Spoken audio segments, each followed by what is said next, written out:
ये तो बिल्कुल गवर्नर स्टेट बैंक वाली बात हो गई। आपका सवाल मैं आपको उसको जवाब दे रहा हूं। मैं आपको जो बात करूंगा ना समी भाई, मैं आपको यकीन से कहता हूं, अब आपने ये तो मान लिया कि 65% हमारी रूरल इकोनॉमी है, ठीक है, और 35% अर्बन इकोनॉमी है। हमारी जो अर्बन इकोनॉमी में 1 लाख मजदूर काम करता है। उनका पहले जो रेट था वो कम था, अब तकरीबन 20 और 25 हज़ार के दरमियान मिनिमम सैलरी हो गई है। इसके अलावा गवर्नमेंट ने जो पैकेजेस दिए वो इसके अलावा है। और मैं ये कह रहा हूँ कि इंडस्ट्रियलाइजेशन पाकिस्तान में बढ़ी है, लोगों को रोज़गार आसानी से मिल रहा है। हाउसिंग इंडस्ट्री में लोग हम ढूंढते हैं, हमें नहीं मिलते।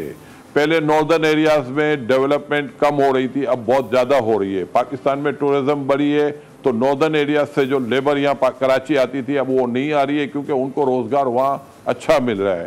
पहले हमने कभी नहीं सुना था कि एक मजदूर की दिहाड़ी 1000 रुपये या 1100 या 1200 रुपये होती है।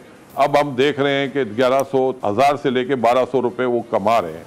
तो मैं आपको सिर्फ ये कहना चाहता हूँ कि इसमें कोई शक नहीं है कि अर्बन एरिया के लोगों को इफ़ेक्ट आया होगा, लेकिन मैं साथ में एक बात ये भी कह रहा हूँ कि हमारी इकनॉमी राइट डायरेक्शन पे जा रही है, हमारी इंडस्ट्री पैसा बना रही है, उसी वजह से लोगों की सैलरियाँ इंक्रीज़ हुई हैं, लोगों की इनकम बढ़ी है। और मैंने पहले ही कहा था कि अब हम लोगों की भी जिम्मेदारी बनती है कि इस महंगाई को गवर्नमेंट अकेले काबू में नहीं ला सकती।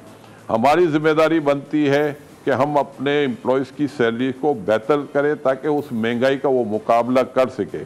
यही बात मैंने पहले जो की थी, उसका मकसद भी यही था कि महंगाई, इसमें कोई शक नहीं है, बहुत बड़ी है, लेकिन उसमें भी कोई शक नहीं है कि गवर्नमेंट हत्तल इम्कान कोशिश कर रही है कि इस महंगाई से गवर्नमेंट की कोशिश हमें कहाँ नजर आती है महंगाई खत्म करने की? मेरा अकील करीम, मेरा आपसे ये सवाल है कि गवर्नमेंट की कोशिश कहाँ नजर आती है? ना कोई प्राइस कंट्रोल कमेटी है, ना कोई मैजिस्ट्रेट है। यहाँ पर सुबह कुछ और कीमत है, शाम को कुछ और कीमत है। जी देखिए, मैं इसकी बात आपको कर दूं कि वीट अभी भी पाकिस्तान में बहुत प्राइस नहीं बढ़ी है। इंटरनेशनल मार्केट में वीट की प्राइस बढ़ी है, लेकिन जाहिर बात है कि लोगों को पहले दुनिया में होती है कंज्यूमर सोसाइटी।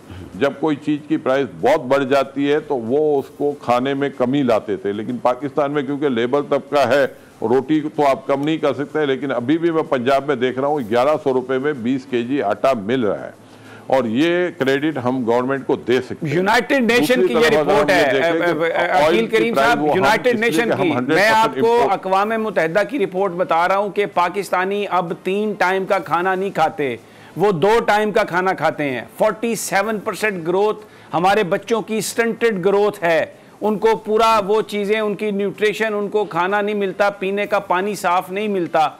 और ये जो महंगाई है ये जिस तरीके से बढ़ती है, आपको मैं छोटी सी एक बात बता देता हूँ। मोटरसाइकिल जाहिर है middle class, lower middle class की सवारी है, जो 60,000 का था वो लाख रुपए से ऊपर चला गया, यानी इतना फ़र्क आ गया। मुझे ये आम बिजली का जो बिल है, आम घर में बिजली का बिल 15,000, 20,000, 30,000 आ रहा है। लोगों की तनख्वाहें कितनी है यहाँ पर? लोगों को अपनी ज़िंदगी, एक्चुअल सूरत हाल ये है कि अपनी ज़िंदगी गुजारना मुश्किल है, सांस लेना मुश्किल है। ये फिगर्स भले जो मर्जी बताते रहें, ये फिगर्स जो हैं मैं उनको चैलेंज नहीं कर सकता। एक और आपने बात कही कि बैंक बोरोइंग बढ़ गई है। 80% बोरोइंग तो हुकूमत करती है, इंडिविजुअल्स को, आम आदमियों को तो बैंक पैसे देता नहीं। उसके लिए तो इतनी ज़्यादा रिक्वायरमेंट है कि उसको कोई पैसा नहीं मिलता। AKD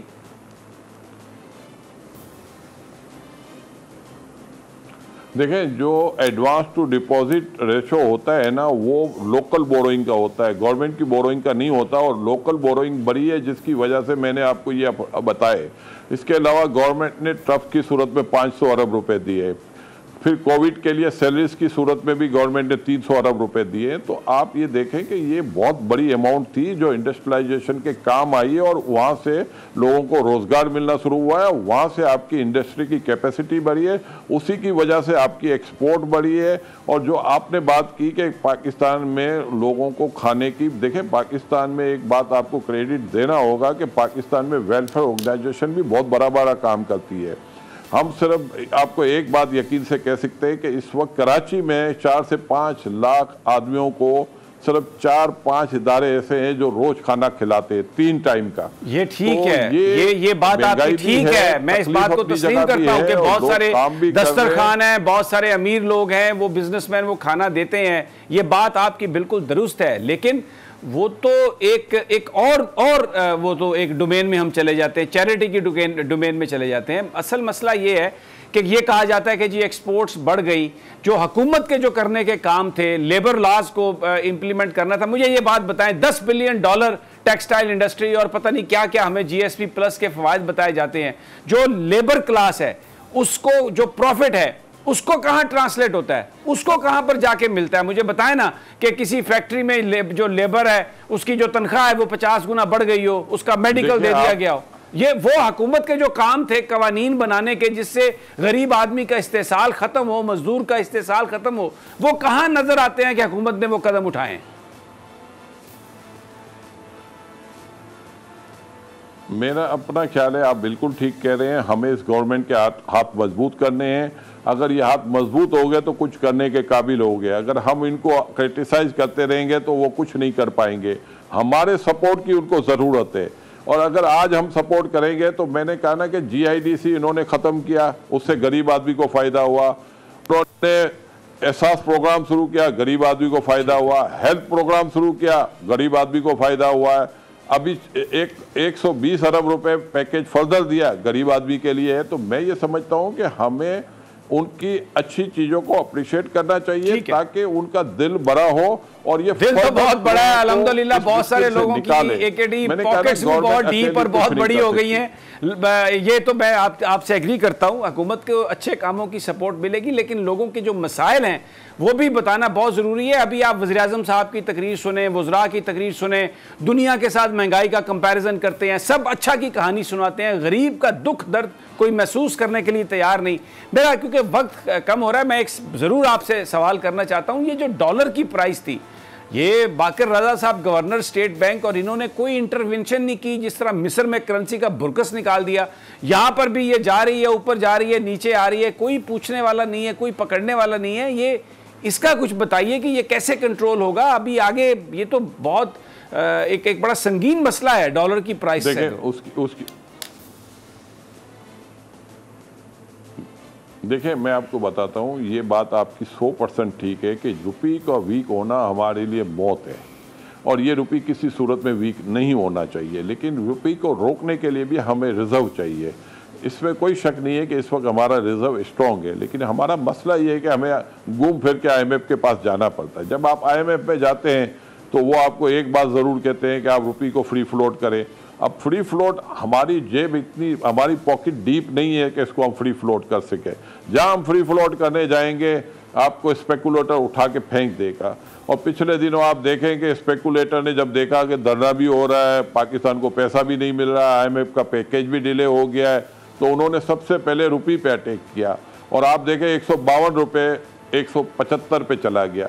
और अल्लाह का शुक्र है, सऊदी अरब जो कि हमारा हमेशा साथ देता है, हमारा दोस्त मुल्क है, और उसने फिर आपको सपोर्ट किया, और सपोर्ट की वजह से अब आपके रुपये भी स्ट्रॉन्ग होना शुरू हुआ। आज रुपया आपका 170 के नीचे आ गया। मैं ये समझता हूँ कि रियल रेट अभी भी हमारा अंडर वैल्यू है।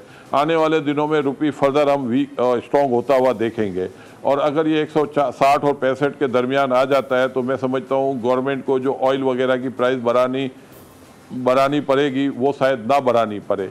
और मैं यही कह रहा हूँ ना कि आने वाले दिनों में ये कोविड की वजह से जो बैकलॉग चल रहा था, बहुत सारी क्रॉप शॉर्ट हो गई है दुनिया में, लेकिन पाकिस्तान के हम शुक्र अदा करें कि हमारी वीट अच्छी हो गई। हमारा सब्सक्राइब करें और बेल दबाएं ताकि कोई खबर रह न जाए।